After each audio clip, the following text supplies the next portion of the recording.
అమావాస్య పూజలు ఎలా చేయాలి? ఆదివారం అమావాస్య చాలా విశేషం. ఇంటికి దిష్టి తీయండి, పిల్లలకు దిష్టి తీయండి.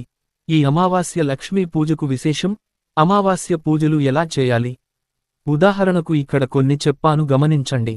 అమావాస్య నాయకి అయిన జగన్మాత ఆ రోజు కామేశ్వరి స్వరూపంగా కామేశ్వరుడితో ఏకాంతంగా ఉంటుంది, సంతోషంగా ఉంటుంది కనుక అమావాస్య పూజ త్వరగా అనుగ్రహిస్తుంది, మంత్రం సిద్ధిస్తుంది.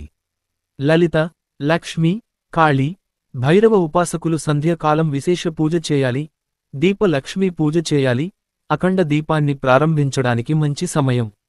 దిష్టి నివారణ మంత్రం 1. సకల దృష్టి నివారణ మంత్రము. సర్వతోముఖ ప్రళయకాల జ్వాలా నృసింహాయ నమః. ఓం క్షరాం ఓం.